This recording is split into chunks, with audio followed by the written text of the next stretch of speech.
Gold trusted gold buyers మీరు తాకట్టు పెట్టిన బంగారాన్ని విడిపించి ఈ రోజు ఉన్న మార్కెట్ ధరకు కొనబడను. అసలు నువ్వు మనిషివేనా, తండ్రివేనా, లేక మానవ మృగానివా? అదే ఈ నేరస్తుడు గురించి తెలుసుకుంటే మీకు కూడా ఇలాంటి డౌటే వస్తుంది. కోసూరులో ఒక మానవ మృగాన్ని అరెస్టు చేశారు పోలీసులు. గతంలో తల్లి తండ్రిని, ప్రస్తుతం కొడుకుని కూతురుని చంపిన కసాయివాడు.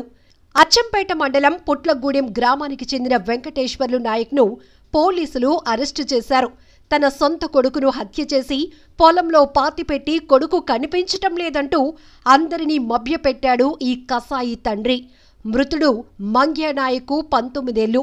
చక్కగా చదువుకోవాల్సిన వయసులో తండ్రికి చెందిన మేకలు, గొర్రెలు మేపుకుంటూ కుటుంబ భారాన్ని మోస్తున్న మంగ్యనాయక్ తన కసాయి తండ్రి చేతిలో బలైపోయాడు. తనకు చెప్పకుండా మేకను అమ్మాడనే కారణంగా కొడుకును కడతీర్చాడు వెంకటేష్ నాయక్. విషయం ఎవరికీ తెలియకుండా కొడుకు శవాన్ని క్రోసూరు మండలం ఎర్రపాలెం పొలంలో పాతిపెట్టి తన కొడుకు కనబడటం లేదంటూ నమ్మబలికాడు. దొంగ ఏడ్పులు ఏడ్చాడు. భర్త మీద అనుమానంతో కొడుకు ఏడని భార్య నిలదీయటంతో అసలు విషయం బయటకొచ్చింది. తన భర్త తన కొడుకును చంపాడంటూ క్రోసూరు పోలీస్ స్టేషన్లో కేసు పెట్టడంతో పోలీసులు రంగప్రవేశం చేశారు. వెంకటేష్ నాయక్ను అరెస్టు చేసి విచారించగా నిజాన్ని ఒప్పుకున్నాడు. దాంతో పాతిపెట్టిన శవాన్ని బయటకు తీయించి శవ పంచనామా నిర్వహించారు. విచారణలో క్రోసూరు పోలీసులకు విస్తుపోయే నిజాలు తెలిసాయి. గతంలో కూడా వెంకటేష్ నాయక్ నేర చరిత్ర కలిగినవాడని, 2014లో తన సొంత తల్లిని అడవిలో నరికి చంపేసి ఇప్పుడు బెయిల్పై ఉన్నాడని తెలిసింది. తరువాత తన తండ్రిని కూడా చంపేసి జైలుకెళ్ళొచ్చిన కసాయి వీడు. ఆ తర్వాత తన 3 నెలల కుమార్తెను సైతం చంపేసిన కేసులో కూడా ముద్దాయని, సాక్ష్యాలు బలంగా లేని కారణంగా ఆ కేసు నిలవలేదని గ్రామస్తులు సైతం చెప్పటం విశేషం. అరెస్టైన సమయంలో ఆవేశానికి లోనైన గ్రామస్తులందరూ పోలీసుల సమక్షంలో ఉన్న ఆ కసాయిపై దాడి చేసే ప్రయత్నం చేయటంతో పోలీసులు వారిని అడ్డుకున్నారు. హంతకుణ్ణి స్టేషన్కు తరలించారు. ఎంత దారుణం!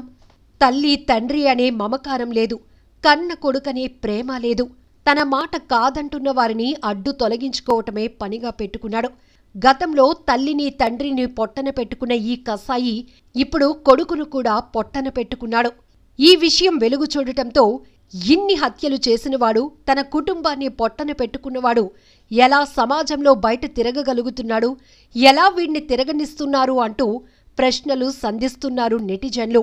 చక్కగా చదివించాల్సింది పోయి, మంచి భవిష్యత్ ఇవ్వాల్సింది పోయి, గొర్రెలు మేకలు మేపుకునేవాడిలా చేయటమే కాకుండా మేకను అమ్మాడనే కారణంగా కసాయిలా ప్రవర్తించి కన్న కొడుకునే కడతీర్చావా?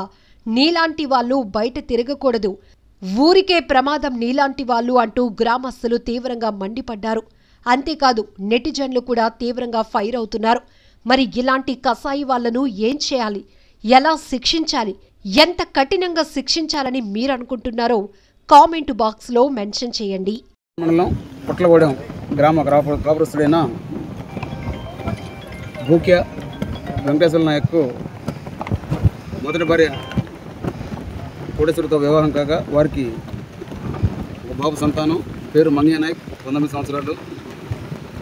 తదనంతరం వారు విడిపోయి ఇద్దరు పరిమళ భార్య అనే అమ్మాయిని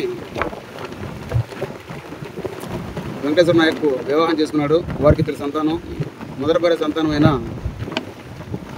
మంగ్య నాయక్ ఈ నెల 3వ తేదీ రాత్రి నుంచి కనిపించలేదని చెప్పేసి పరిమళపై ఇచ్చిన కంప్లైంట్ మేరకు కేసు నమోదు చేయడం అనేది తన కేసు దర్యాప్తులో ఉన్నది క్రోసూరు పోలీస్ స్టేషన్లో.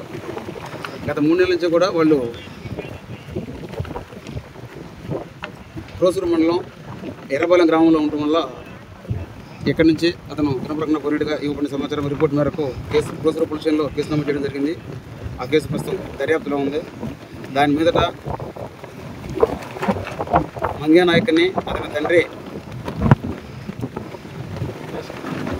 ఏదైనా చేసుకుంటాడనే సమాచారం అనుమానాల మేరకు ఈరోజు కేసుని దర్యాప్తు చేయడం జరుగుతుంది. ఎర్రపాలెం గ్రామ పొలాల్లో శవమును ఎన్ఎస్పి కెనాల్ కాలంలో పూడ్చిపెట్టినట్టుగా మనకున్న సమాచారం మేరకు ఈరోజు ఇక్కడ అమ్మారావు గారి చేత సర్పంచ్ నామా నిర్వహించడం జరుగుతుంది. స్పాట్లోనే పిఎం చేయించడం జరుగుతుంది.